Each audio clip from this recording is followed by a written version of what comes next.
ಕರ್ನಾಟಕ ಸರ್ಕಾರದ ಒಟ್ಟು ನಡೆಗೆ ಸಭಾಪತಿಗಳೇ ಮೇಲಿಂದ ಮೇಲೆ ತಪರಾಕಿ ಆಗ್ತಾ ಇದ್ದಾರೆ. ಕುಮಾರಸ್ವಾಮಿ ಅವರು ನಿನ್ನೆ ಸುದ್ದಿಗೋಷ್ಠಿ ಮಾಡಿ ಏನ್ ಹೇಳಿದ್ರು? 60% ಕಮಿಷನ್ ಪಡೆತಾ ಇದೆ ಕಾಂಗ್ರೆಸ್ ಸರ್ಕಾರ, ಪ್ರತಿ ಒಂದರಲ್ಲಿ ನಡೀತಾ ಇದೆ. ವರ್ಗಾವಣೆ ಇರಬಹುದು, ಕೆಲಸ ಕೊಡಿಸುವಂತದ್ದು ಇರಬಹುದು, ಯಾವುದೇ ಕೆಲಸವನ್ನ ನೀವು ಮಾಡಿಸ್ಕೊಳ್ಳಿಕ್ಕೆ ಈ ಸರ್ಕಾರಕ್ಕೆ ಹೋದ್ರೆ ಲಂಚ ಲಂಚ ಲಂಚ ಭ್ರಷ್ಟತೆಯ ಸಾರ್ವತ್ರೀಕರಣ ಆಗಿದೆ. ಪೇ ಸಿಎಂ 40% ಸರ್ಕಾರ ಅಂತ ನೀವೇನು ಆರೋಪ ಮಾಡಿ ಬಂದ್ರಿ, ನಿಮ್ಮದೇ ಅಧಿಕಾರ ಇದೆ, ನಿಮ್ಮದೇ ಆಡಳಿತ ಇದೆ. ಆದರೆ ನೀವು ಇಲ್ಲಿಯವರೆಗೂ ಪೇ ಸಿಎಂ ಅನ್ನು ಕೂಡ ನಿಮಗೆ ಸಾಕ್ಷ್ಯವನ್ನ ಕೊಡ್ಲಿಕ್ಕಾಗಿಲ್ಲ. ಸಾರ್ವಜನಿಕರ ಎದುರೇ ಲಂಚವನ್ನ ತೆಗೆದುಕೊಳ್ತಾರೆ. ದರ್ಪ ದುರಹಂಕಾರಕ್ಕೆ ಇತಿ ಇಲ್ಲ ಮಿತಿ ಇಲ್ಲ. ಹೆಣ್ಣು ಮಕ್ಕಳು ಕಂಪ್ಲೇಂಟ್ ಕೊಡ್ಲಿಕ್ಕೆ ಹೋದ್ರೆ ಬಾತ್ರೂಮ್ ಅಲ್ಲಿ ತಗೊಂಡೋಗಿ ಲೈಂಗಿಕ ಅತ್ಯಾಚಾರ ಮಾಡ್ತಾರೆ. ಅದರ ವಿಡಿಯೋಗಳು ಇವತ್ತು ಸಾಕ್ಷ್ಯಗಳು ಸಿಗ್ತವೆ, ಎಲ್ಲ ಕಡೆ ಪ್ರಸಾರ ಆಗಿದೆ. ಅರ್ಧ ಶತಮಾನದಷ್ಟು ಅಧಿಕಾರದಲ್ಲಿ ರಾಜಕಾರಣದಲ್ಲಿ ಅನುಭವವನ್ನ ಹೊಂದಿದಂತ ನಿಮ್ಮಂತ ಹಿರಿಯ ರಾಜಕಾರಣಿಗಳು ಕ್ಷುಲ್ಲಕವಾದಂತ ಇಂಥ ರಾಜಕಾರಣವನ್ನ ಮಾಡ್ತಾರೆ ಅಂತ ಯಾರೂ ನಂಬಿರಲಿಲ್ಲ.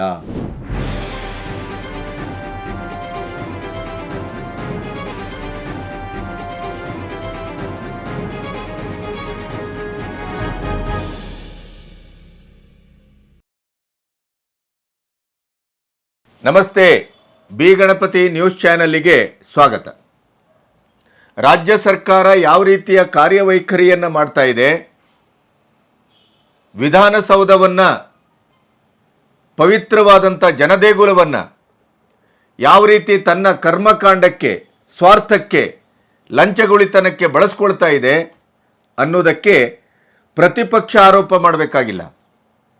ಸಿ ಟಿ ರವಿ ಪ್ರಕರಣ ಇರಬಹುದು, ಲಕ್ಷ್ಮೀ ಹೆಬ್ಬಾಳ್ಕರ್ ಅವರ ಪ್ರಕರಣಕ್ಕೆ ಬಸವರಾಜ ಹೊರಟ್ಟಿ ಅವರು CID ತನಿಖೆಗೆ ಕೊಟ್ಟಂಥ ಖಡಕ್ ಆದಂಥ ವಾರ್ನಿಂಗ್ ಇರ್ಬೋದು, ಕರ್ನಾಟಕ ಸರ್ಕಾರದ ಒಟ್ಟು ನಡೆಗೆ ಸಭಾಪತಿಗಳೇ ಮೇಲಿಂದ ಮೇಲೆ ತಪರಾಕಿ ಆಗ್ತಾ ಇದ್ದಾರೆ. ರಾಜ್ಯಪಾಲರು ಹಾಕಬೇಕಾಗಿಲ್ಲ. ಅಂದರೆ ದ್ವೇಷದ ರಾಜಕಾರಣ ಯಾವ ಮಟ್ಟಕ್ಕೆ ಹೋಗಿದೆ ಅಂತಂದರೆ ಕಾನೂನು ಪಾಲನೆಯೂ ಬೇಕಾಗಿಲ್ಲ, ಸಂವಿಧಾನದ ಪಾಲನೆಯೂ ಬೇಕಾಗಿಲ್ಲ.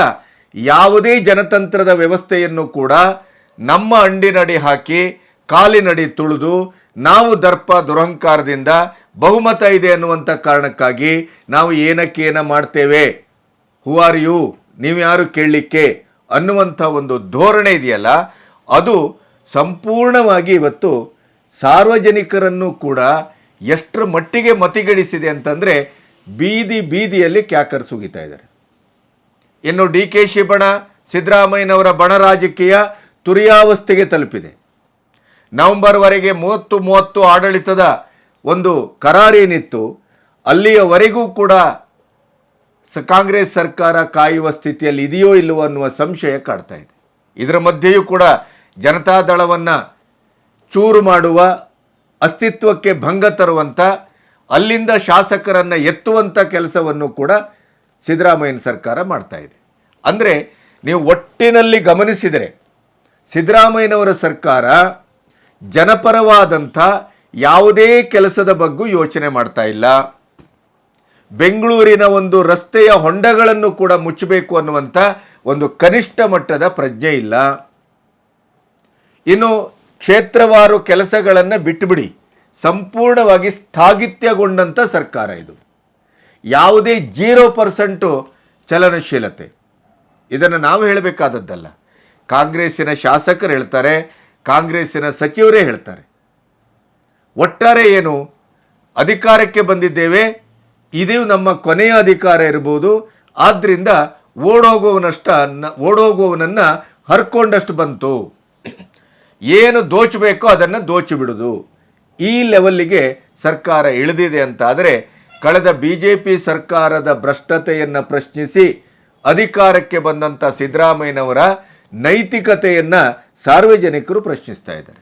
ಕೇಂದ್ರದ HD ಕುಮಾರಸ್ವಾಮಿ ಅವರು ನಿನ್ನೆ ಪ್ರೆಸ್ ಮೀಟನ್ನು ಮಾಡಿ ಈಗಾಗಲೇ ಚಾಲ್ತಿಯಲ್ಲಿರುವಂಥ 60% ಲಂಚಗುಳಿತನ ಭ್ರಷ್ಟಾಚಾರವನ್ನು ಅಧಿಕೃತವಾಗಿ ವಿಧಾನಸೌಧದಿಂದಲೇ ನಡೀತಾ ಇದೆ ಅಂತ ಆರೋಪ ಮಾಡಿದ್ದಾರೆ. ಅದಕ್ಕೆ ಪ್ರತ್ಯಾರೋಪವನ್ನು, ಪ್ರತಿ ಉತ್ತರವನ್ನು ನಿರೀಕ್ಷಿಸಿ ಸಾಕ್ಷ್ಯವನ್ನು ಒದಗಿಸಿ ಅಂತ ಸಿದ್ದರಾಮಯ್ಯನವರು ಹೂಂಕರಿಸಿದ್ದಾರೆ. ಈ ಬಗ್ಗೆ ವಿವರವಾಗಿ ನಿಮ್ಮೊಟ್ಟಿಗೆ ಚರ್ಚಿಸಬೇಕು. ಅದಕ್ಕಾಗಿ ಇಲ್ಲಿ ಬಂದು ಕೂತಿದ್ದೇನೆ ನಾನು. ನಮ್ಮ ಚಾನಲನ್ನು ಇಲ್ಲಿಯವರೆಗೆ ನೀವು ಸಬ್ಸ್ಕ್ರೈಬ್ ಮಾಡದೇ ಇದ್ದರೆ ಈಗಲೇ ಸಬ್ಸ್ಕ್ರೈಬ್ ಮಾಡಿ, ಬೆಲ್ ಐಕಾನ್ ಒತ್ತಿ, ಸ್ವತಂತ್ರ ಪತ್ರಿಕೋದ್ಯಮಕ್ಕೆ ಆರ್ಥಿಕವಾಗಿ ಬೆಂಗಾವಲಾಗಿ ನಿಲ್ಲಿ. ಸಿದ್ದರಾಮಯ್ಯನವರು ಹೇಳಿದರು 2018ರಲ್ಲಿ ಅಂದಿನ ಪ್ರಧಾನಿ ಕಾಂಗ್ರೆಸ್ ಸರ್ಕಾರದ ಮೇಲೆ 10% ಆರೋಪವನ್ನು ಮಾಡಿದರು. ಅದಕ್ಕೆ ಪರ್ಯಾಯವಾಗಿ ಅದರ ನಂತರ ಅಧಿಕಾರಕ್ಕೆ ಬಂದಂಥ ಬಿಜೆಪಿಯ ಮೇಲೆ ಇದೇ ಸಿದ್ದರಾಮಯ್ಯನವರು ಮತ್ತು DKC ಅವರು ಜಂಟಿಯಾಗಿ ಒಂದು ರೀತಿಯ ಅದನ್ನು ಹೋರಾಟದ ರೀತಿಯಲ್ಲಿ 40% ಲಂಚ ಆರೋಪವನ್ನು ಮಾಡಿದರು. 40% ಸರ್ಕಾರ ಪೇ CM ಅನ್ನುವ ಪೋಸ್ಟರನ್ನು ಅಂಟಿಸಿ ಪಾದಯಾತ್ರೆಯನ್ನು ಮಾಡಿ, ಚಳವಳವನ್ನು ಮಾಡಿ, ಅತ್ಯಂತ ಭರ್ಜರಿಯಾದಂಥ 136 ಸೀಟನ್ನು ಗೆದ್ದು ಬಹುಮತವನ್ನು ಪಡೆದು ಅಧಿಕಾರಕ್ಕೆ ಬಂದರು. ಜನ ಏನು ನಿರೀಕ್ಷೆ ಮಾಡಿದರು? ಈ ಸರ್ಕಾರ ಅಧಿಕಾರಕ್ಕೆ ಬಂದದ್ದೇ 40% ಕಮಿಷನ್ ಸರ್ಕಾರ ಪೇ CM ಅನ್ನುವಂಥ ಅಭಿಯಾನವನ್ನು ಮಾಡೋದ್ರಿಂದ, ಸಿದ್ದರಾಮಯ್ಯನವರ ಜೀವನದ ಸಂಧ್ಯೆಯ 2ನೇ ಅವಕಾಶ ಆದದ್ರಿಂದ, ಅನ್ನರಾಮಯ್ಯ ಅನ್ನುವಂಥ ಒಂದು ಬಿರುದಾಂಕಿತ ಸಿದ್ದರಾಮಯ್ಯ ಮರು ಆಯ್ಕೆಯಾಗಿ ಮುಖ್ಯಮಂತ್ರಿ ಆದಂಥ ಈ ಸಂದರ್ಭದಲ್ಲಿ ಪಾರದರ್ಶಕ ಆಡಳಿತ ಬರ್ತದೆ, ಆರ್ಥಿಕವಾದಂಥ ಬಲಾಢ್ಯತೆ ಬರ್ತದೆ. ಬಿಟ್ಟಿ ಭಾಗ್ಯವನ್ನು ಘೋಷಿಸಿದರೂ ಕೂಡ ಅದನ್ನು 14 ಬಾರಿ ಬಜೆಟನ್ನು ಮಂಡಿಸಿದಂಥ ಇದೇ ಸಿದ್ದರಾಮಯ್ಯನವರು ಅವರದೇ ಆದಂಥ ಆರ್ಥಿಕ ಲೆಕ್ಕಾಚಾರದಲ್ಲಿ ಅದನ್ನೂ ನಿಭಾಯಿಸ್ತಾರೆ. ಒಂದು ಸಮೃದ್ಧ ಕರ್ನಾಟಕಕ್ಕೆ, ಸುವ್ಯವಸ್ಥಿತವಾದಂಥ ಕರ್ನಾಟಕಕ್ಕೆ ಒಂದು ಮಾರ್ಗವಾಗಿ, ದಾರಿಯಾಗಿ ಸಿದ್ದರಾಮಯ್ಯನವರ ಸರ್ಕಾರ ಪ್ರಾತಿನಿಧಿಕವಾಗಿ ಸ್ಪಂದಿಸ್ತದೆ ಅನ್ನುವಂಥ ಆಶಯವನ್ನು ಸಾರ್ವಜನಿಕರು ಹೊಂದಿದರು. ಆದರೆ ಆದದ್ದೇನು? ಕೆಂಪಣ್ಣನೇ ಫೇಕು. ಕೆಂಪಣ್ಣನನ್ನು ಇದೇ ಸಿದ್ದರಾಮಯ್ಯ ಮತ್ತು DKC ಅವರು ರೆಡಿ ಮಾಡಿದ್ದು, ಅವರನ್ನು ಬಳಸಿಕೊಂಡು ಲಂಚದ ಆರೋಪವನ್ನು ಹೊರಿಸಿದ್ದು, ಇವೆಲ್ಲವೂ ಒಂದೊಂದಾಗ ಬಯಲಿಗೆ ಬರ್ತಾ ಹೋಯಿತು. ಲೋಕಾಯುಕ್ತವೇ ಹೇಳಿತು 40% ಏನು ಕಮಿಷನ್ ಆರೋಪವನ್ನು ಕಾಂಗ್ರೆಸ್ ಸರ್ಕಾರ ಮಾಡಿತ್ತು, ಅದಕ್ಕೆ ಯಾವುದೇ ರೀತಿಯ ದಾಖಲಾತಿ ಇಲ್ಲ, ಯಾವುದೇ ರೀತಿಯ ಸಮರ್ಥನೆ ಇಲ್ಲ, ಅದೊಂದು ಸುಳ್ಳು ಆರೋಪ ಅನ್ನೋದನ್ನು ಲೋಕಾಯುಕ್ತವೇ ಘೋಷಿಸಿತು. ಈಗ ಕುಮಾರಸ್ವಾಮಿ ಅವರು ನಿನ್ನೆ ಸುದ್ದಿಗೋಷ್ಠಿ ಮಾಡಿ ಏನು ಹೇಳಿದರು? 60% ಕಮಿಷನ್ ಪಡೆತಾ ಇದೆ ಕಾಂಗ್ರೆಸ್ ಸರ್ಕಾರ. ಕೇವಲ ಗುತ್ತಿಗೆದಾರರಿಂದಷ್ಟೇ ಅಲ್ಲ, ಪ್ರತಿ ಒಂದರಲ್ಲಿ ನಡೀತಾ ಇದೆ. ವರ್ಗಾವಣೆ ಇರ್ಬೋದು, ಕೆಲಸ ಕೊಡಿಸುವಂಥದ್ದು ಇರ್ಬೋದು, ಮನೆಗಳನ್ನು ಹಂಚುವಂಥದ್ದು ಇರ್ಬೋದು. ಯಾವುದೇ ಕೆಲಸವನ್ನು ನೀವು ಮಾಡಿಸ್ಕೊಳ್ಳಿಕ್ಕೆ ಈ ಸರ್ಕಾರಕ್ಕೆ ಹೋದರೆ ಲಂಚ ಲಂಚ ಲಂಚ, ಭ್ರಷ್ಟತೆಯ ಸಾರ್ವತ್ರೀಕರಣ ಆಗಿದೆ. ಮೊದಲು PDO ಆಫೀಸಿಂದ ನಡೀತಾ ಇತ್ತು, ಈಗ ಅದು ವಿಧಾನಸೌಧದ ಜನದೇಗುಲದಿಂದಲೇ ನಡೀತಾ ಇದೆ. ಜನ ಇವರನ್ನು ಪಾಠ ಕಲಿಸ್ತಾರೆ, ಜನ ಇವರನ್ನು ತಿರಸ್ಕರಿಸುವ ದಿನ ಹೆಚ್ಚು ದೂರ ಇಲ್ಲ. ಇದನ್ನು ನಾನು ಹೇಳ್ತಾ ಇಲ್ಲ, ಸ್ವತಃ ಕಾಂಗ್ರೆಸ್ಸಿನ ಕಾರ್ಯಕರ್ತರೇ ಹೇಳ್ತಾ ಇದ್ದಾರೆ, ಕಾಂಗ್ರೆಸ್ಸಿನ ಶಾಸಕರೇ ಹೇಳ್ತಾ ಇದ್ದಾರೆ ಅನ್ನೋದನ್ನು ನಿನ್ನೆಯ ಪತ್ರಿಕಾಗೋಷ್ಠಿಯಲ್ಲಿ ಕೇಂದ್ರದ ಉಕ್ಕು ಮತ್ತು ಬೃಹತ್ ಕೈಗಾರಿಕಾ ಸಚಿವ HD ಕುಮಾರಸ್ವಾಮಿ ಅವರು ಆರೋಪವನ್ನು ಮಾಡಿದರು. ಈ ಆರೋಪಕ್ಕೆ ಸಿದ್ದರಾಮಯ್ಯನವರು ಕೆಂಡಾಮಂಡಲಾದರು, ಕಿಡಿಕಾರಿದರು. ಸಾಕ್ಷ್ಯ ಸಮೇತ ಆರೋಪವನ್ನು ರುಜುಗೊಳಿಸಿ ಬಾಯಿ ಬಡಕತನವನ್ನು ಮಾಡಲಿಕ್ಕೆ ಮಾಡಿದ್ರೆ ನಾವು ಯಾರೂ ಕೇಳುವುದಿಲ್ಲ, ಸುಖ ಸುಮ್ಮನೆ ನೀವು ಆರೋಪವನ್ನು ಮಾಡಬಾರ್ದು. ಆಯಿತು ಸಿದ್ದರಾಮಯ್ಯನವರೇ, ಈ ಮಾತನ್ನು ಕುಮಾರಸ್ವಾಮಿ ಅವರು ಸ್ವೀಕರಿಸ್ತಾರೋ ಬಿಡ್ತಾರೋ ಗೊತ್ತಿಲ್ಲ, ಸಾರ್ವಜನಿಕರು ಸ್ವೀಕರಿಸ್ತಾರೆ. ಯಾಕೆ ಈ ಮಾತನ್ನು ಹೇಳ್ತೇನೆ ಅಂತಂದರೆ, ನೀವು ಸಾಕ್ಷ್ಯ ಕೊಡಿ ಅಂತ ಹೇಳಿದ್ರಿ. ನಾವು ಇದನ್ನೇ ಕಳೆದ 1.25 ವರ್ಷದಿಂದ ಕೇಳ್ತಾ ಇದ್ದೇವೆ. ಪೇ CM 40% ಸರ್ಕಾರ ಅಂತ ನೀವೇನು ಆರೋಪ ಮಾಡಿ ಬಂದ್ರಿ, ನಿಮ್ಮದೇ ಅಧಿಕಾರ ಇದೆ, ನಿಮ್ಮದೇ ಆಡಳಿತ ಇದೆ. ಆದರೆ ನೀವು ಇಲ್ಲಿಯವರೆಗೂ ಪೇ CM ಅನ್ನು ಕೂಡ ನಿಮಗೆ ಸಾಕ್ಷ್ಯವನ್ನು ಕೊಡಲಿಕ್ಕಾಗಿಲ್ಲ. 40% ಅಂತಂದ್ರೆ ಲೋಕಾಯುಕ್ತವೇ ನಿಮಗೆ ಕೆಪ್ಪೆಗೆ ಹೊಡೆತು, ಸುಳ್ಳದು, ಯಾವುದೇ ಸಾಕ್ಷ್ಯಗಳಿಲ್ಲ. ಅದಕ್ಕೂ ಬೇಡ. ನಿಮ್ಮ ಸರ್ಕಾರದಲ್ಲಿ ಇವತ್ತು 50ರಿಂದ 60% ಕಮಿಷನ್ ನಡೀತಾ ಇದೆ. ಕಳೆದ 1.25 ವರ್ಷದಿಂದ ನಿಮ್ಮ ಆಡಳಿತದಲ್ಲಿ ನಮಗೆ ₹1 ಪೇಮೆಂಟ್ ಆಗಿಲ್ಲ ಅನ್ನುವಂಥದ್ದನ್ನು ಈಗಾಗಲೇ ನಮ್ಮ ವಿಡಿಯೋದಲ್ಲಿ ನಾವು ಅದರ ಸಾಕ್ಷ್ಯವನ್ನು ಕೊಟ್ಟಿದ್ದೇವೆ. ಇದೇ ಗುತ್ತಿಗೆದಾರರ ಆಡಿದ ಮಾತನ್ನು ನಿಮಗೆ ತೋರಿಸಿದ್ದೇವೆ ಸಾರ್ವಜನಿಕರಿಗೆ. ಆದರೂ ಕೂಡ ಈ ಮಾತಿಗೆ ಸಿದ್ದರಾಮಯ್ಯನವರು ಸಾಕ್ಷಿ ಕೊಡಿ ಅಂತಂದ್ರಲ್ಲ, ಕುಮಾರಸ್ವಾಮಿ ಅವರು ಸಾಕ್ಷಿ ಇಲ್ಲದೇ ಮಾತಾಡೋದಿಲ್ಲ ಅಂತ ನಾನು ಅಂದ್ಕೊಳ್ತೇನೆ. ಯಾಕೆಂದರೆ ಆಯಕಟ್ಟಿನ ಸರ್ಕಾರಿ ಆಡಳಿತದ ವ್ಯವಸ್ಥೆಯಲ್ಲಿ ಕುಮಾರಸ್ವಾಮಿಯವರ ಜನ ಇದ್ದಾರೆ ಅನ್ನೋದು ಎಲ್ಲರಿಗೂ ಗೊತ್ತಿದೆ. ಆದ್ದರಿಂದಲೇ ಸಿದ್ದರಾಮಯ್ಯನವರಿಗೆ ಸಿಗುವ ಮೊದಲೇ ಅವರಿಗೆ ದಾಖಲೆಗಳು ಸಿಗ್ತವೆ. ಸೊ ನಿಮಗೆ ಕೆಂಪಣ್ಣನ ಸಾಕ್ಷಿಯನ್ನು ಇಟ್ಟುಕೊಂಡು BJP ಸರ್ಕಾರವನ್ನು ಉರುಳಿಸಿ ನೀವು ಹೇಗೆ ಸರ್ಕಾರಕ್ಕೆ ಬಂದರೋ ಆಡಳಿತಕ್ಕೆ, ಅದೇ ರೀತಿ ಅದೇ ಗುತ್ತಿಗೆದಾರರು ನಿಮ್ಮ ಸರ್ಕಾರದ ಮೇಲೆ ಈಗ ಏನು ಮಾತಾಡಿದ್ದಾರೆ ಒಮ್ಮೆ ಕೇಳಿಸ್ಕೊಳ್ಳಿ. ಮತ್ತೆ ಈ ಸರ್ಕಾರದಾಗ ಯಾರೇ ದುಡ್ಡು ಕೆಲಸ ಮಾಡಿದ್ರು 2 ವರ್ಷ ಆದರೂ ಕೂಡ ಪೇಮೆಂಟ್ ಆಗ್ತಾ ಇಲ್ಲ. ಅದು ಒಂದು ಬಹಳ ದೊಡ್ಡ ಸಮಸ್ಯೆ ಆಗಿದೆ ನಮ್ಮ ಎಲ್ಲ ಗುತ್ತಿಗೆದಾರ ಬಾಂಧವರಿಗೆ. ಅದೇ ರೀತಿಯಾಗಿ ಯಾವುದೇ ಒಂದು ಕೆಲಸ ತಗೋಬೇಕಾದ್ರೆ 50%, 40%, 50% ದುಡ್ಡು ನಾವು ಕೊಟ್ಟು ನಾವು ಕೆಲಸ ತಗೋಂಥ ಪರಿಸ್ಥಿತಿ ಈ ಸರ್ಕಾರ. ಕೇಳಿಸ್ಕೊಂಡ್ರಲ್ಲ ಸಿದ್ದರಾಮಯ್ಯನವರೇ, ಇದಕ್ಕಿಂತ ಸಾಕ್ಷ್ಯ ಬೇಕಾ? ಅದಕ್ಕೆ ಕುಮಾರಸ್ವಾಮಿ ಅವರು ಹೇಳಿದ್ದು ಆತ್ಮಸಾಕ್ಷಿ ಇದ್ರೆ ನಿಮಗೆ. ಹೊರಟ್ಟಿಯವರು CT ರವಿ, ಲಕ್ಷ್ಮೀ ಹೆಬ್ಬಾಳ್ಕರ್ ಸಮಸ್ಯೆ ಆದಾಗಲೂ ಇದೇ ಮಾತು ಹೇಳಿದರು. ಆತ್ಮಸಾಕ್ಷಿಗೆ ತಕ್ಕಾಗಿ ವರ್ತಿಸಿ. ಆತ್ಮವೇ ಇಲ್ಲದಂತ, ಆತ್ಮ ನಿರ್ವಿಹನಗೊಂಡಂತ ಈ ಸರ್ಕಾರಕ್ಕೆ ಆತ್ಮಸಾಕ್ಷಿಯ ಪ್ರಶ್ನೆ ಎಲ್ಲಿಂದ ಬಂತು?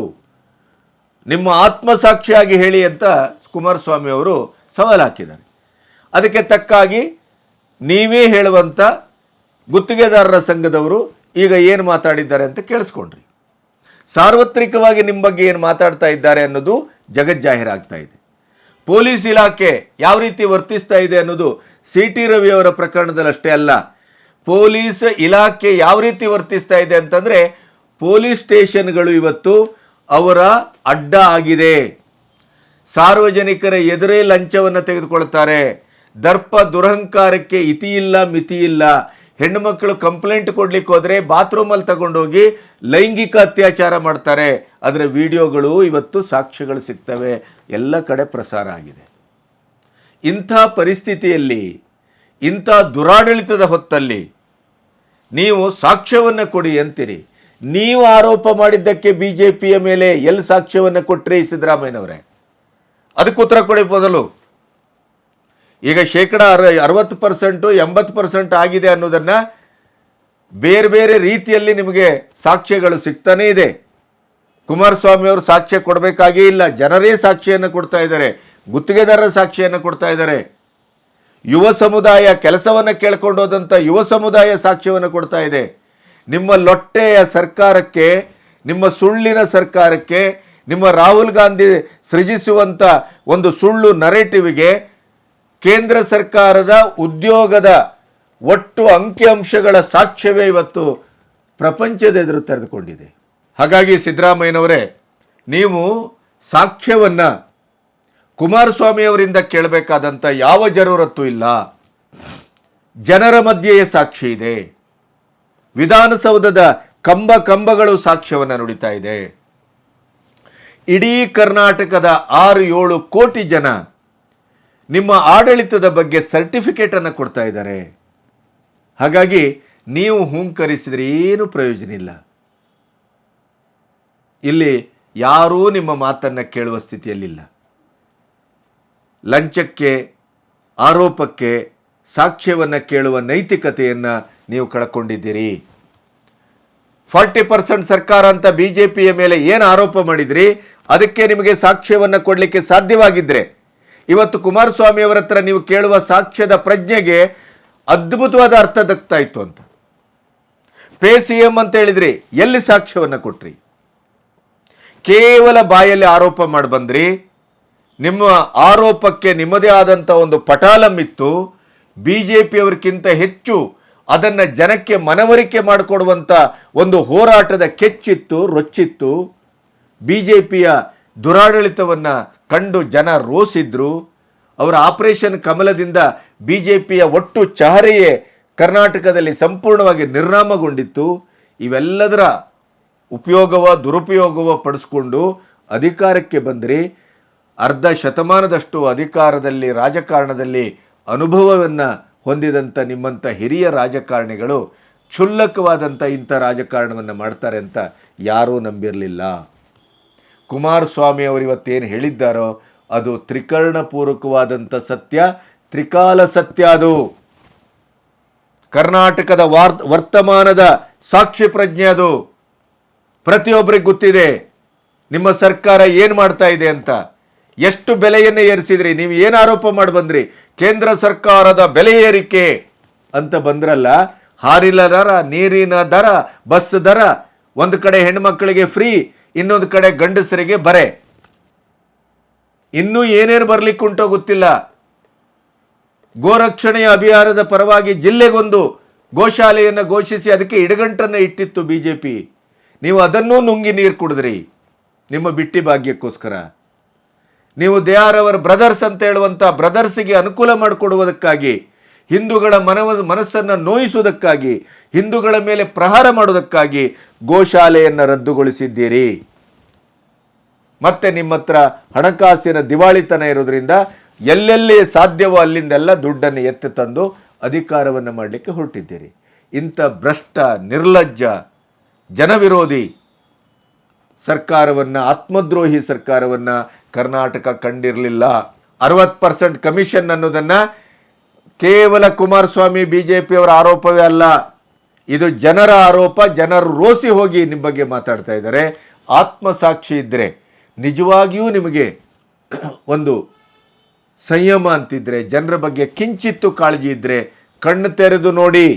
ವಿಧಾನಸೌಧದ ಕಂಬಗಳು ಇವತ್ತು ಲಂಚಗುಳಿತನದಿಂದ ಒಂದು ರೀತಿಯ ಸಂಪೂರ್ಣವಾಗಿ ಜನತಂತ್ರ ವ್ಯವಸ್ಥೆಯ ದೇಗುಲವಾಗಬೇಕಾದದ್ದು ಅಪವಿತ್ರ ದೇಗುಲಾಗಿದೆ. ಇದನ್ನು ನೀವು ಗಮನಿಸಬೇಕು. ನಿಮಗೆ ಗಮನಿಸುವ ಮನಸ್ಸಿಲ್ಲ. ಅಧಿಕಾರ DKಶ ಅವರಿಗೆ ಅಧಿಕಾರವನ್ನು ತಪ್ಪಿಸಬೇಕು. ನಾನು ಮುಖ್ಯಮಂತ್ರಿ ಆಗ 5 ವರ್ಷ ಮುಂದುವರಿಬೇಕು. ಅದಕ್ಕಾಗಿ ನಿಮ್ಮದು ಡಿನ್ನರ್ ಪಾರ್ಟಿ ನಡೀತದೆ, ನ್ಯೂ ಇಯರ್ ಪಾರ್ಟಿ ನಡೀತದೆ, ಎಲ್ಲವೂ ನಡೀತದೆ. ನಿಮ್ಮ ಅಧಿಕಾರದ ದಾಹವೇ ಇಲ್ಲಿ ಮುಖ್ಯವಾಗಿದೆ ಹೊರತು ಜನರ ಬಗ್ಗೆ ಯಾವುದೇ ಕಾಳಜಿ, ಕನಿಕರ, ಕಳಕಳಿ ಯಾವುದೂ ನಿಮಗಿಲ್ಲ ಅನ್ನೋದು ಅತ್ಯಂತ ಸ್ಪಷ್ಟವಾಗಿದೆ. ಒಬ್ಬ ರಾಜಕಾರಣಿಯ, ಅನುಭವಿ ರಾಜಕಾರಣಿಯ, ಹಿರಿಯ ರಾಜಕಾರಣಿಯ ನಂಬಿಕೆಯ ಒಂದು ದೊಡ್ಡ ಸೋಲಿದು. ನಿಮ್ಮ ಜೀವನದ ಸಂಧ್ಯೆಯಲ್ಲಿ ನೀವು ರಾಜಕಾರಣದಿಂದ ನಿವೃತ್ತಿ ಹೊಂದುವಂಥ ಹೊತ್ತಿನಲ್ಲಿ ನೀವು ಏನನ್ನು ಕಟ್ಟಿಕೊಂಡು ಹೋಗ್ತಾ ಇದ್ದೀರಿ ಅಂತಂದರೆ ಪಾಪವನ್ನು ಕಟ್ಕೊಂಡು ಹೋಗ್ತಾ ಇದ್ದೀರಿ, ಜನದ್ರೋಹದ ಆರೋಪವನ್ನು ಕಟ್ಕೊಂಡು ಹೋಗ್ತಾ ಇದ್ದೀರಿ, ಇಡೀ ಜನರ ಹಿಡಿ ಶಾಪವನ್ನು ಕಟ್ಕೊಂಡು ಹೋಗ್ತಾ ಇದ್ದೀರಿ. ಇದು ನಿಮ್ಮ ರಾಜಕೀಯ ಬದುಕಿನ ದುರಂತ ಅಂತ ನನ್ನ ಭಾವನೆ. ನಮಸ್ತೆ.